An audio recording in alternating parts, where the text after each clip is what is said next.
భారత మాజీ ప్రధాని భారతరత్న అవార్డు గ్రహీత శ్రీ అటల్ బిహారీ వాజ్పేయి గారి జయంతి సందర్భంగా ఈరోజు మన జగిత్యాల జిల్లా ప్రభుత్వ ప్రధాన ఆసుపత్రిలో పండ్ల పంపిణీ కార్యక్రమం ఏర్పాటు జరిగింది.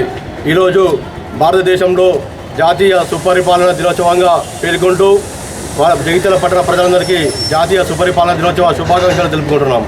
ఈరోజు ఇటు కార్యక్రమంలో పాల్గొన్నటువంటి భారతీయ జనతా పార్టీ జిల్లా, అర్బన్, రూరల్, పట్టణ మరియు మహిళా మోర్చా, యువ మోర్చా కార్యకర్తలందరికీ భారతీయ జనతా పార్టీ జగిత్యాల పట్టణ శాఖ తరఫున ప్రత్యేక శుభాకాంక్షలు తెలుపుకుంటూ అటల్ బిహారీ వాజ్పేయి గారు భారతదేశం గర్వించదగ్గ నాయకునిగా ఈరోజు ఎన్నో మన్ననలు పొంది వారు చేసినటువంటి ఆర్థిక సంస్కరణలు ఎన్నో ఈ దేశానికి ఒక దిక్సూచిగా అందినాయి.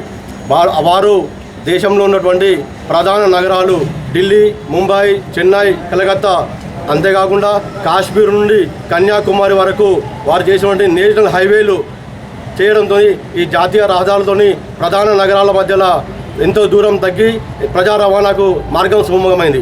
అంతేకాకుండా అటల్ బిహారీ వాజ్పేయి గారు వారు చేసినటువంటి మరో సంస్కరణ, వారు ప్రధానమంత్రి గ్రామీణ సడక్ యోజన దేశంలో ఉన్నటువంటి గ్రామాలలో అన్ని గ్రామాలకు రోడ్లను అనుసంధానం చేస్తూ ఆ గ్రామాలలో అనుసంధానం జరిగింది.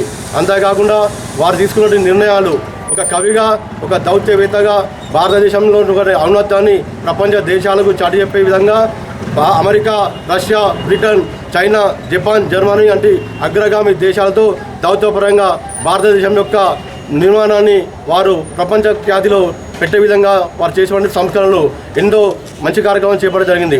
మన వాజ్పేయి గారు అంతేకాకుండా ఒక కవిగా వారు ఏ రోజు చెప్పిళ్ళు ఒక 40 సంవత్సరాల క్రితం భారతీయ జనతా పార్టీ యొక్క ఔన్నత్యాన్ని చాటి చెప్పే విధంగా సూర్యుడు ఉదయిస్తాడు, భారతీయ జనతా పార్టీ ప్రభుత్వం అధికారంలోకి వస్తుంది, కమలం వికసిస్తుందని చెప్పన్నారు. వారు చెప్పిన మాట ప్రకారంగా ఈరోజు భారతదేశంలో మొత్తం కేంద్రంలో భారతదేశాన్ని ఏలే మన భారతీయ జనతా పార్టీ కేంద్రంలో ఉన్నది. నరేంద్ర మోడీ గారు ప్రధానిగా 3 సంవత్సరాలు ఈ దేశంలో ఏలుతున్నారు. అంతేకాకుండా భారతదేశంలో ఉన్నటువంటి అన్ని రాష్ట్రాల్లో సుమారు 20 రాష్ట్రాలకు పైగా కేంద్రంలో కాకుండా అన్ని రాష్ట్రాల్లో మన భారతీయ జనతా పార్టీ ప్రభుత్వం ఉన్నది. దానికోసం కనుక ఆ రోజు బాటలు వేసినటువంటి వాజ్పేయి గారు ఈరోజు దేశంలో కీర్తిపరిచినటువంటి నరేంద్ర మోడీ గారికి, అంతేకాకుండా మన అరవిందన్న నాయకత్వంలో జగిత్యాల ప్రాంతంలో డాక్టర్ బోగ శ్రావణి గారి నాయకత్వంలో మేమందరం ముందుకు పోయి అన్ని కార్యక్రమాలు పాల్పంచుకొని అన్ని కార్యక్రమాల్లో ఉన్నటువంటి కార్యకర్తలకి ప్రత్యేక ధన్యవాదాలు తెలుస్తున్నాం.